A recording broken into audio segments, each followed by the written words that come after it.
Air commodore Khalid Chishti साहब, Iran के ऊपर मेरा सवाल अभी बरकरार है कि क्या ईरान 2-3 हफ्ते अपनी मिज़ाइल फायर करने की सलाहियत को बरकरार रख पाएगा? क्योंकि आयतुल्लाह खामेनेई की शहादत ने एक चीज़ पैदा कर दी है कि ईरानी कौम खड़ी हो गई है। वो जो डिवीजन्स वाले सवाल थे वो दम तोड़ गए हैं, रेजिस्टेंस वाली चीज़ ज़्यादा सामने आ गई है। तो क्या ईरान खड़ा रह पाएगा, एयर कमोडोर साहब? बहुत शुक्रिया मलिक साहब, आपने इनवाइट किया। बिल्कुल, ये सारी ज़ाहिर है दुनिया यही जानना चाह रही है। लेकिन मैं क्विकली 30 सेकंड का पहले एक इसका इंट्रोडक्शन या बैकग्राउंड दे के फिर मैं इस पे आता हूँ। देखिए, बुनियादी तौर पर ये लॉन्च जो वॉर की गई है वो इसी में फॉल्ट है। अमेरिकन प्रेसिडेंट आते हैं टीवी पर और कहते हैं कि मैंने लॉन्च कर दिया है। नॉर्मली इतना बड़ी सुपर पावर जब लॉन्च करेगी तो उसको प्रेसिडेंट को आके ये कहना चाहिए था कि मैंने इस वजह है, चाहे वो फॉल्स वजह है, एथिकल है, नहीं है, उस पर बात नहीं मैं अभी कर रहा। होना ये चाहिए था कि वो आकर कहें कि ये वजूहात है मेरी जिस पे मैं कन्विंस हूं, ये मेरी स्ट्रैटेजी है, और जब ये अचीव हो जाएगा तो मैं बंद कर दूंगा। तीन चीजें इंग्रेडिएंट होने चाहिए थे इस तकरीर के। वो आकर कहते हैं कि हमने लॉन्च कर दिया है, कोई जस्टिफिकेशन सिर्फ हार्डली बताते हैं, और आकर कहते हैं ईरानी अवाम टेक ओवर कर लें।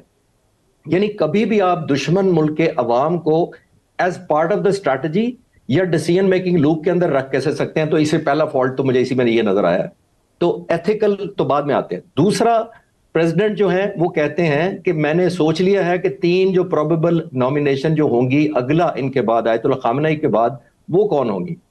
तो चंद घंटे बाद एक और इंटरव्यू में कहते हैं कि जो हमने पहली स्ट्राइक की है, we have actually killed 2 out of 3।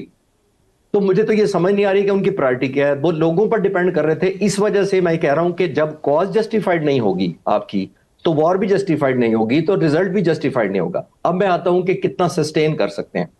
देखिए, बुनियादी तौर पर अमेरिका ने खुद अपने आप को प्रोजेक्ट किया है कि हम इनविंसिबल हैं और इनवनरेबल हैं। ये हमने नहीं कहा, अमेरिका के सदर ने कहा कि हमारी ये दोस्तों स्ट्रेंथ है। पहली बात तो ये। अब जब आप इनविंसिबल हैं और इनवनरेबल हैं, तो फिर जो रिजल्ट 4-5 दिन का है, तो कोई मान रहा है कि वो इनविंसिबल है और इनवनरेबल है? पहली बात ये तो हाइप उन्होंने खुद क्रिएट कर दी। ये आज का नहीं है। वर्ल्ड वॉर जब शुरू नहीं, जब आप अनफोल्ड करते हैं किसी फोर्स को, चाहे वो आर्मी, नेवी, एयरफोर्स कोई भी हो, जब अनफोल्ड करते हैं तो वो मिथ को या आपने ऊपर ले जाना होता है या ले जा सकते हैं, या वो मिथ ड्रॉप हो जाती है। अमेरिका की ड्रॉप हुई है। ये बिल्कुल ऐसे ही हुई है जैसे 1940s में वर्ल्ड वॉर वन से पहले अगर कोई नंबर वन आर्मी गिनी जाती थी, वो फ्रेंच आर्मी थी। दूसरे नंबर पर ब्रिटिश आर्मी थी। जब उन्होंने हमला किया तो सारी एक्सपोज हो गई और मिथ खत्म हो गई, फिर जर्मन आगे निकल गई और वो रेस्ट इज हिस्ट्री। अब ज्यादा स्पेसिफिकल आते हैं। देखिए, ईरान के लिए क्या ऑप्शन है, जो आप कह रहे हैं ज्यादा फोकस अब उस पर करते हैं। ईरान के पास, ईरान ने कुछ नहीं करना, उसे जंग जीतनी नहीं है, उसे सिर्फ सरवाइव करना है। सरवाइव दो तरह का था ईरान के लिए, एक उसकी लीडरशिप की सर्वाइवेबिलिटी और एक उनकी मिलिट्री हार्डवेयर की और स्ट्रेंथ और रिजॉल्व की सर्वाइवेबिलिटी। पहला वो सर्वाइवेबिलिटी तो हार गए। जो आयतुल्लाह खामेनेई और उनके लीडर थे, उनकी सर्वाइवेबिलिटी इंश्योर नहीं कर सके। उसमें मैं ज्यादा देर लंबी बात नहीं करना चाहता हूं, तो कर सकता हूं, लेकिन वो सब्जेक्ट नहीं है अभी आपका। तो सर्वाइवेबिलिटी अब बची इनके पास सिर्फ वेपन्स की। इन्होंने कोई शिकस्त नहीं देनी, डिमोलिश नहीं कर देना अमेरिका को। इन्होंने सस्टेन करना है। जो हिटिंग ले रहे हैं पिछले एक हफ्ते से या 4-5-6 दिन से, वो सिर्फ इतना करना है कि अपनी सस्टेन करें। मैं बड़े अरसे से इसको पढ़ रहा था, अपनी भी डॉक्यूमेंट्रीज करता हूं, तो मैंने इनका रिसर्च किया है कि क्या इन्होंने किया है। खास तौर पर जून 2025 से लेकर ये 7 महीनों में इन्होंने अपने बंकर्स ऐड किए हैं। इन्होंने टनल्स और ज्यादा डीप की हैं। जो अपने कैमोफ्लाज करके इन्होंने कंटेनर्स पहुंचाए थे, वो इस पॉइंट ऑफ व्यू से कि अमेरिका अपने सैटेलाइट से रीड ना कर ले, वो कंटेनर बहरी जहाजों से आकर सीधे टनल्स के अंदर चले गए हैं। जो अमेरिका को फिक्र लगी हुई है थ्रू आउट कि ये क्या ले गए हैं, अंदर जाकर क्या खोलेंगे और क्या वापस लॉन्च होगा। अब जिस तरीके से वो हिट बैक कर रहा है, मेरा मानना यह है कि वो सस्टेन करेगा।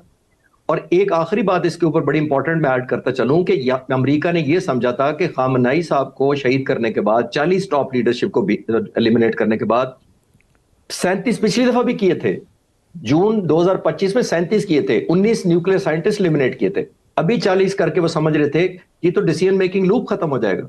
लेकिन ईरान की जितनी मिलिट्री हायरार्की और जितनी पासदारान इनकलाब का मैं पढ़ चुका हूं, उनकी सेंट्रलाइज्ड डिसीजन मेकिंग और टारगेटिंग स्ट्रैटेजी तक तो वो सेंट्रलाइज्ड है, लेकिन एग्जीक्यूशन और मैनिफेस्टेशन ऑल टुगेदर डिसेंट्रलाइज्ड है। ईरान का जो 1.7 मिलियन स्क्वायर किलोमीटर का इलाका में जितने कमांडर्स फैले हुए हैं, अपने अपने वेपन्स के साथ खड़े हैं, उनको अपने टारगेट का, अपने टाइमिंग का और जो वेपन यूज कर रहे हैं उनका क्लियर है।